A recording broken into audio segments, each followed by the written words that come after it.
7-ci fəsil. Dedektiv Jane Rizzoli cinayət gələndə tamaşaya çoxlu insan yığılmışdı.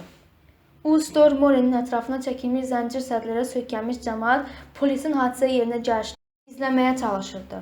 Jane maşını saxlayıb yerə düşdü. Soyuq olduğu üçün gödəkçənin yaxasını bağladı. Bir neçə gündür ara verməyən yağış səhərə yaxın dayanmışdı. Göyün üzü açıq olsa da bu dəfə hava kəskin soyumuşdu. Jane yanına yundan hazırlanmış qalın əlcək yerinə nazik əlcək götürdüyündən fərqinə yalnız indi vardı. Hələ qışa hazır değildi.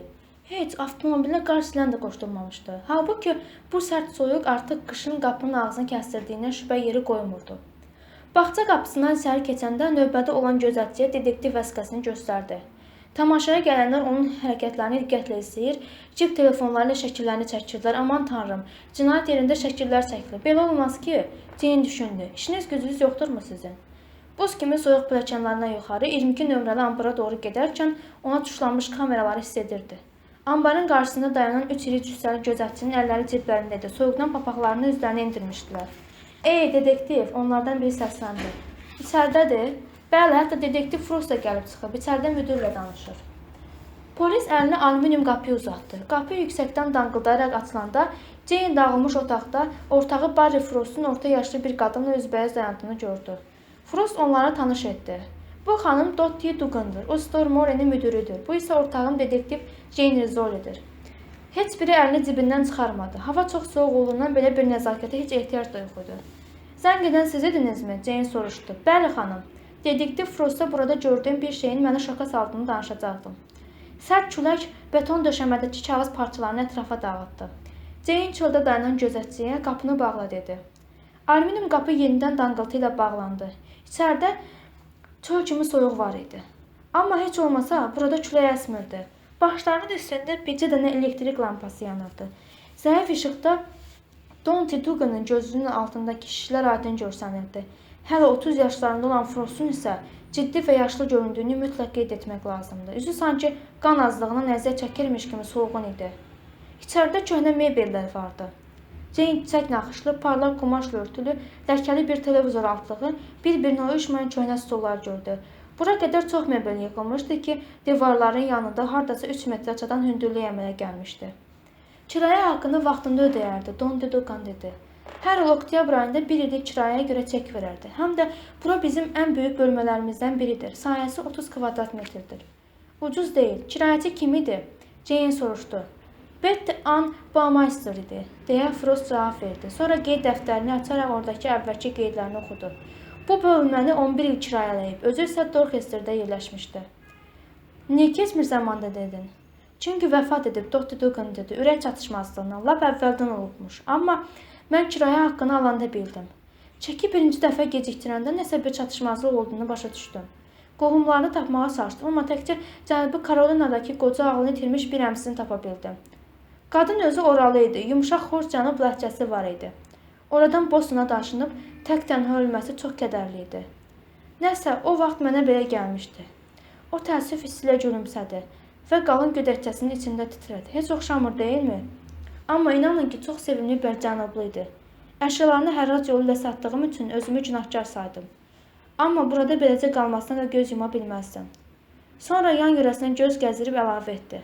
Əslində qalsa bir o qədər pul da etmirdilər. Bəs onu harada tapdınız? Jane soruşdu. Elə bu divarın dibində, prizin olduğu yerdə. Dottie Dugan hər iki dedektiv bir yerə yığılmış stolların yanına aladıb, böyük və geniş soyuducunun yanına apardı. Buraya ət və ərzaq yığdığını zənn edirdim. Yoxsa onu bütün il boyu niyə işləsin ki? Qadın bir anlıq dayanıb Jane ilə Frost'a baxdı. Canınızla mən sizə mane olmayım. O vəziyyəti bir daha görmək istəmirəm. Bunu deyib qapıya doğru getdi. Jane ilə Frost təəccüblə bir-birlərinə baxdılar. Soyuducunun qapısını Jane qaldırdı. Soyuducudan çıxan buxar içərini aydın görməyə mane olurdu. Bir qədər sonra buxar çəkildi. İçəri aydın görünürdü. Şəffaf plastika bükülmüş kişi cəsədinin gözləri aşağıdan yuxarı onlara baxırdı. Qaşları, kiprikləri buz bağlamışdı. İçəri sığa bilsin deyə dizləri sinəsinə qatlanmışdı. Yanaqları qızarmışdı. Üzləri qırışıqsız idi. Qadın buranı kirayə götürəndə bircə xahişi vardı ki, elektrik enerjisinin fasiləsiz olması. Dottie hana dilləndi. O soyuducunun içindəkini görmək üçün üzünü yana çevirmişdi. Səbəbini indi başa düşdüm. Xanım Baymester haqqında başqa nə bilirsiniz? Jane soruşdu. Bildiklərinin hamısını dedektiv Frost'a danışmışam. Ödəmələrini vaxtında edərdi, kirayəçilərin adətən işlərini həll edib gedirlər. Çox danışmaq istəmirlər. Çoxunun başına kədərli hadisələr gəlmişdi. Evlərini itirənlər əşyalarını buraya gətirirlər. Satılası bir şeylər də olmur. Ən çox bu cür avadanlıq gətirirlər. Qadın divarın yanında yığılmış köhnə mebellərə işarət etdi. Ancaq sahibləri üçün onların hamısı qiymətli şeylərdir. Jane Betty Ann Baumeister'in son 11 ildə ambarda saxladığı ləvazimatlara göz gəzdirdi. Qadın ayda $250 olmaqla bir ildə $3000 kirayə pulu ödəmişdi. Bütün bu əşyaları əlində saxlamaq üçün 10 ildə $30.000 pulundan keçmişdi. Buradakı əşyalar 4 otaqlı bir evi doldurmağa bəs edərdi. Amma hamısı da zövqsüz idi.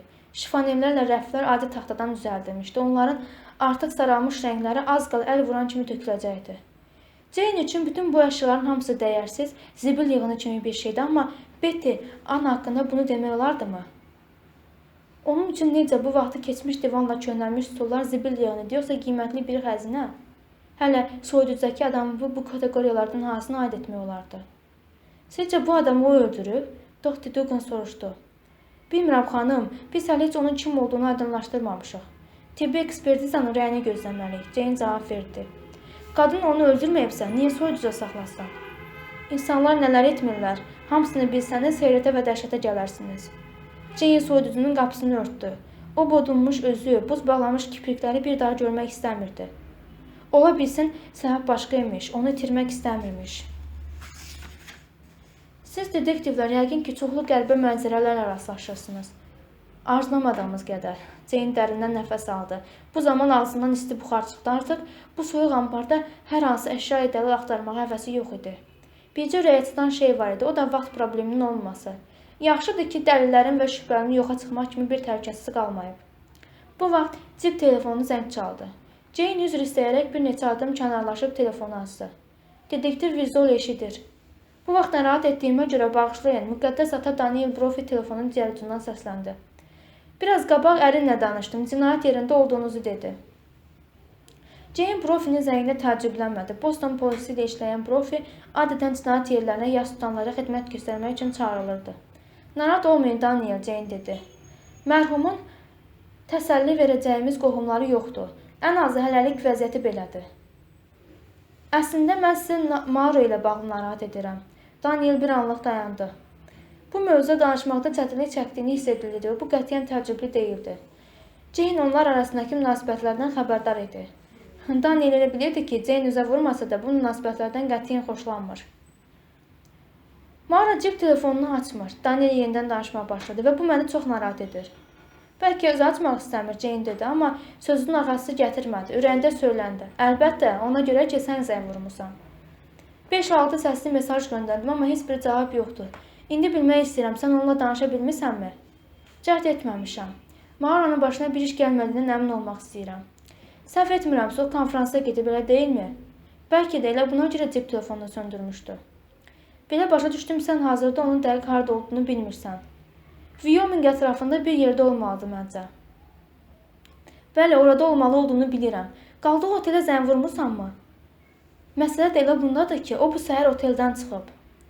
Ambarın qapısı açıldı. Tibbi ekspertin daxil olduğunu görən Jane, indi mən məşğulam, dedi telefondakı Daniel Brophy'yə. Sabah geri qayıtmalı idi. Bəlkə də fikrini dəyişib, başqa işlərə çıxıb. Mənə bu barədə heç nə deməyib, onunla danışa bilmədiyinə görə nigaranam. Jane'in əl elədiyi tibbi ekspert mebel topalarının arasından çətinliklə keçib soyuducunun yanına gəldi və Frost'un bərabərində dayandı. İşinin üstünə qayıtmağı tələsən Jane açıq danışmaq qərarına gəldi. Bəlkə də o heç kimlə danışmaq istəmir. Tək qalmaq istəyir bəlkə, ola bilməzmi? Daniel'dən cavab gəlmədi. O susurdu. Jane belə bir amansız sualı verdiyinə peşman oldu. Səsini yumşaldaraq dedi. Bilirsən ki, Mauro çox çətin bir il keçirir. Bilirəm, hər şey səndən asılıdır, Daniel. Sənin seçimin, sənin qərarın. Bəli, seçim etməli olan mənəm. Bunu bilmək seçim etməyi asanlaşdırırmı? Daniel'in səsindəki kədəri hiss edən Jane, insanlar niyə özlərinə qarşı bu cür davranırlar deyə düşündü bir anlıq. İki ağıllı və dürüst insan niyə özlərinə bu qədər üzüm verir axı? Jane onsuz da onlarla bağlı bu sonluğu lap əvvəldən proqnozlaşdırmışdı. Elə bal ayları başa çatdıqdan sonraca ikisinin də verdikləri qərardan peşman olacağını bilirdi. Mən yalnız onun sağ-salamat olduğundan əmin olmaq istəyirəm, dedi Daniel. Əgər əndişələnməsəm, hər halda səni də narahat etməzdim. İnanın, Mauranın harada olması barədə heç bir bilgim yoxdur. Mənim xatirimi öyrənməyə çalış. Necə, ona zəng vur, bəlkə də düz deyirsən, mənimlə danışmaq istəmir. Sonuncu söhbətimiz Daniel sustu. Sonra əlavə etdi. Daha yaxşı bitə bilərdi. Mübahisə etdiniz, xeyr, amma onu xəyal qırıqlığına uğratdım, bunu bilirəm. Sənin zənglərinə cavab verilməsi üçün bu özü kifayət qədər əsaslı səbəbdir. Yenə də mobil telefonunun qapalı olması normal hal deyil. Daniel bu məqamda haqlı idi. Düzdür, Maura məsuliyyətli qadındır, amma hər halda narahat olmağa dəyərdi. Jane, yaxşı zəng vuraram deyib Danielə vidalaşaraq telefonunu bağlayanda bir anlıq özünün sakit, rahat həyatı haqqında düşünüb məmnunluq hissi keçirdi. Onun həyatında göz yaşları yoxdur, fəlakət yoxdur, dolambac yolları yoxdur. Elə isə niyə məmnun olmasın ki? Qəlbində əri ilə qızının evdə onu gözləmələrinin yaratdığı xoşbəxtlik və rahatlıq var idi.